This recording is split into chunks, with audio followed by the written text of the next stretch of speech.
Good morning, it's Wednesday, February 26th, and I'm Jeffrey A., the Columbia County, New York muckraker. And here's what you need to know before walking out your door this morning.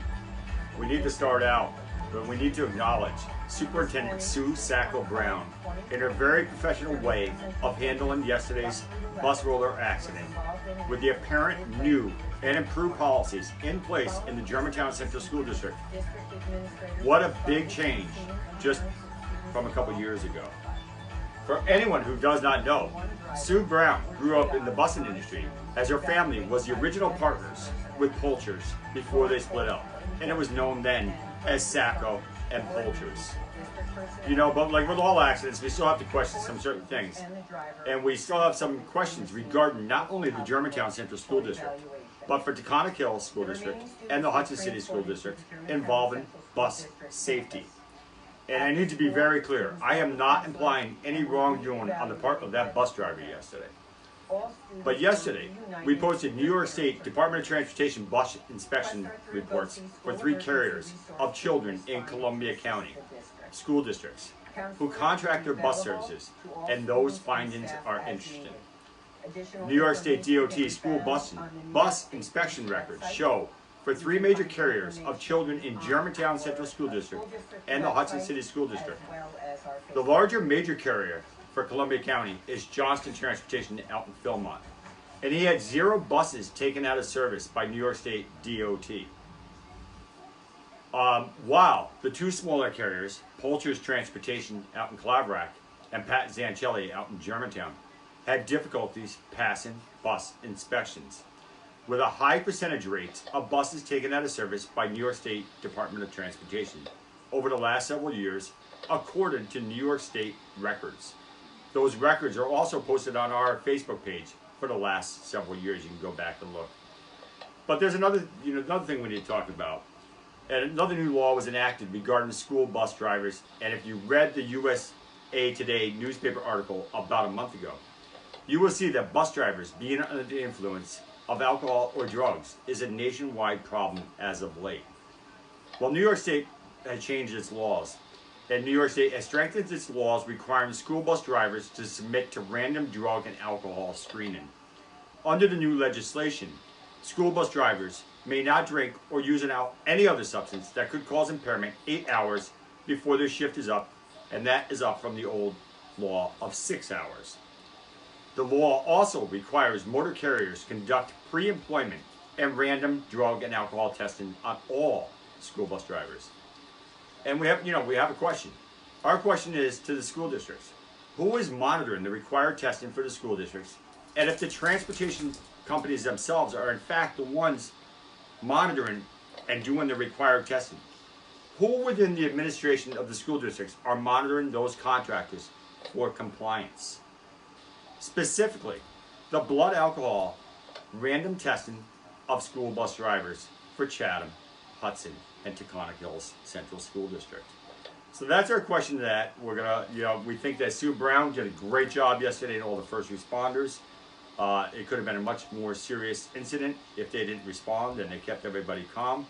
But we're actually very happy on how she handled that. So we got to continue into Chatham Central School District. So the Chatham Central School District sophomore English students will host a Take Action Night in the Chatham High School Library tonight from 6 to 7 p.m. The Take Action Night is an educational public event where Chatham's English 10 classes will discuss modern day human rights violations taking place around the world.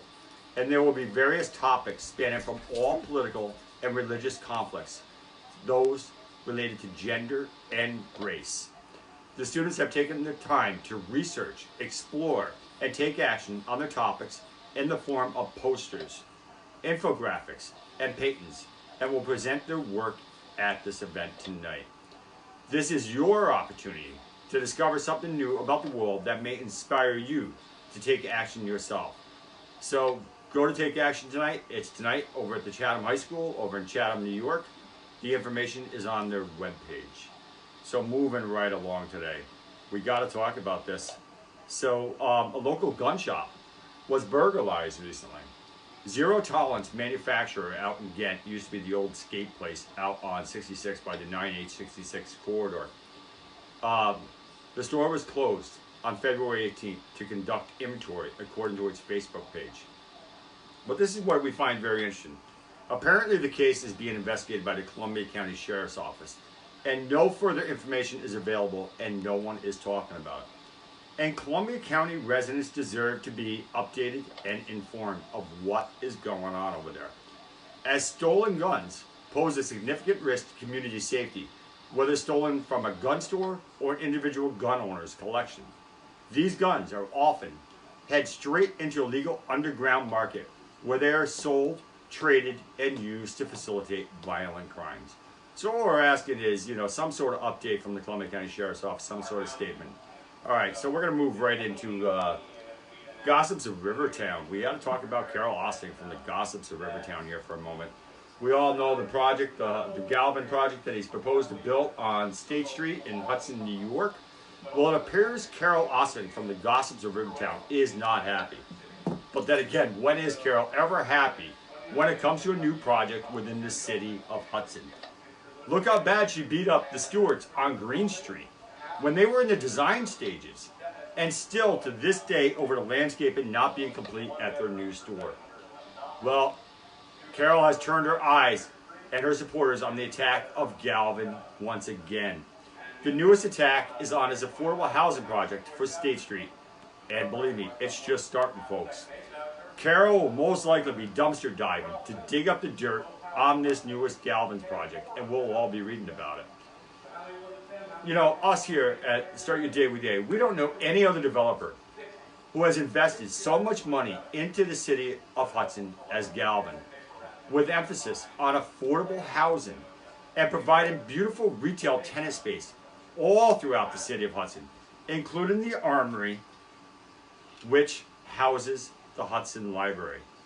Well, the bashing of Galvan and Mayor Johnson of Hudson has begun online.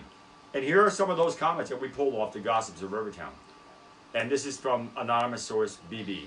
What's the most concerning about the rendering of the development is the lack of new parking lot to handle all the new autos for a brewery and a larger apartment complex. Then there's a pair of bicyclists riding up the wrong side of the road. Hitch your city's future to Galvan and you'll probably regret it. B. Huston. I know the photo did have bicycle.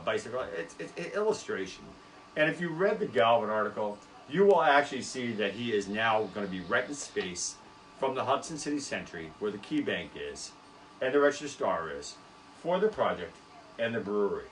So, I think parking was thought really well out on that one. The next comment comes from Vincent Mulford. And Vincent Mulford wrote, Hudson deserves Galvan. I don't know what he means by that, but I'm assuming that was very sarcastic. And Peter Meyer, he writes, I guess the honeymoon is over. Mayor Johnson, champion of affordable housing, turns out to be a friend of one of the major causes of Hudson housing cost spikes. No wonder Mayor Johnson hasn't appointed the housing commissioners to his so-called progressive administration. He already has one. And I'm going to comment back on this one. It is fantastic that there's another affordable housing project is going up in the city of Hudson. With all the vacant land that has been sitting in the city of Hudson, there is no need for an affordable housing shortage for all classes in the city of Hudson. So that's just our opinion. And Vincent Mulford wrote again, Hudson was once a grand lady who fell on hard times, creating a low self-image with a lack of vision. Even though her potential to be a jewel remains, she prefers to feel like a victim. Hudson deserves Galvan. Amen. And Cynthia Lambert wrote, no, not a good idea to partner with the old bait and switch Galvan. Hudson almost always comes out on the short end of that stick. Our last comment is, look at Hudson. Look at how much it's developed today. Look at the beautiful storefronts are there. Look at some of the affordable housing projects so far to date that Galvan has made as a luxury to people who can't afford it. The housing vouchers that he's going to be, the low-income vouchers that he's going to be accepting for these apartment complexes, which a lot of people in the city of Hudson will not accept. A studio apartment for a little over $400, I think the top rent on this apartment project was $11.40 or something like that a month for a 2-bedroom. Where can you find affordable housing like that in the city of Hudson with a studio apartment of $440? You know, we find that pretty amazing. We can't wait to see what happens down at the Hudson waterfront. You know, we do also hope that Mayor Johnson does appoint a housing commissioner, you know, just to put the flack away. And we are really anticipating seeing Carol Ossining out with her dog with her little mini golf cart car there, and dumpster diving, trying to find all the dirt on this Hudson project. We're sure it's coming. We're sure it'll be there. All right, and you know, I think that's our show for today, folks. I again want to thank everybody, and don't forget, you know, there are many ways to watch us live on our replays. If you have the Google Dish Network, all you have to do on their Google voice activated remote is hold the Google voice command, ask for Columbia County Morning News, start your day with Yay. It will pop up right on your TV screen. So that's a great feature. We're also on the YouTube channel, and we are on Twitter and Facebook. So again, folks, thank you. Have a beautiful day. Godspeed. And don't forget, the muckraker needs to know what's wrong in your community.